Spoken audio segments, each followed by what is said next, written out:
I was 27 years old, I left a very demanding job in management consulting for a job that was even more demanding, teaching.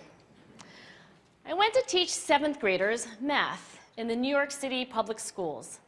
And like any teacher, I made quizzes and tests, I gave out homework assignments. When the work came back, I calculated grades. What struck me was that IQ was not the only difference between my best and my worst students. Some of my strongest performers did not have stratospheric IQ scores. Some of my smartest kids weren't doing so well. And that got me thinking. The kinds of things you need to learn in 7th grade math, sure, they're hard. Ratios, decimals, the area of a parallelogram. But these concepts are not impossible. And I was firmly convinced that every one of my students could learn the material if they worked hard and long enough.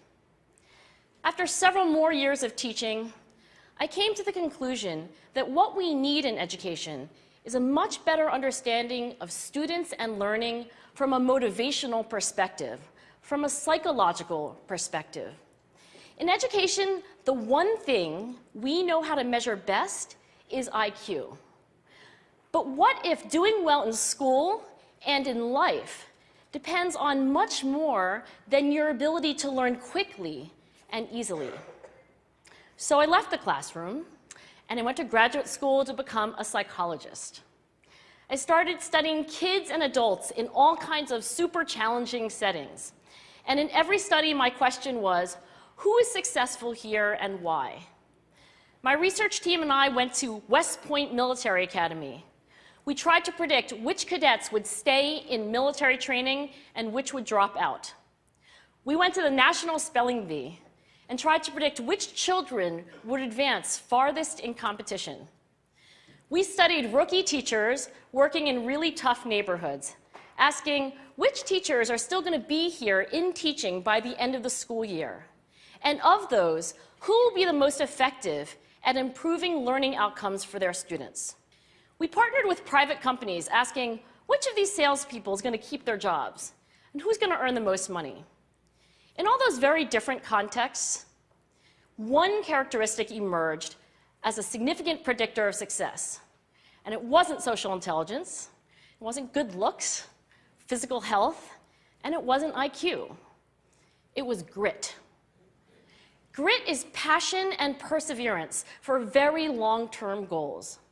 Grit is having stamina. Grit is sticking with your future, day in, day out, not just for the week, not just for the month, but for years, and working really hard to make that future a reality. Grit is living life like it's a marathon, not a sprint. A few years ago, I started studying grit in the Chicago public schools.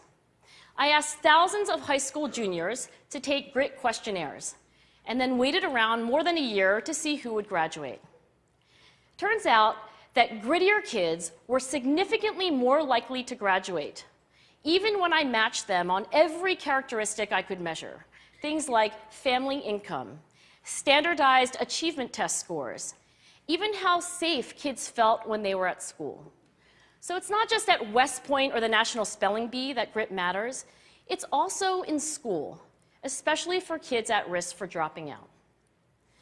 To me, the most shocking thing about grit is how little we know, how little science knows about building it. Every day, parents and teachers ask me, how do I build grit in kids? What do I do to teach kids a solid work ethic? How do I keep them motivated for the long run? The honest answer is, I don't know. What I do know is that talent doesn't make you gritty. Our data show very clearly that there are many talented individuals who simply do not follow through on their commitments. In fact, in our data, grit is usually unrelated or even inversely related to measures of talent. So far, the best idea I've heard about building grit in kids is something called growth mindset. This is an idea developed at Stanford University by Carol Dweck, and it is the belief that the ability to learn is not fixed, that it can change with your effort.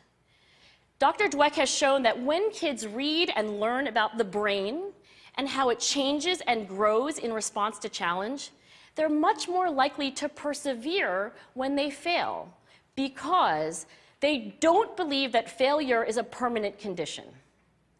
So growth mindset is a great idea for building grit, but we need more.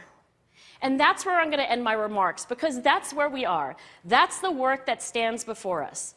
We need to take our best ideas, our strongest intuitions, and we need to test them. We need to measure whether we've been successful, and we have to be willing to fail, to be wrong, to start over again with lessons learned. In other words, we need to be gritty about getting our kids grittier. Thank you.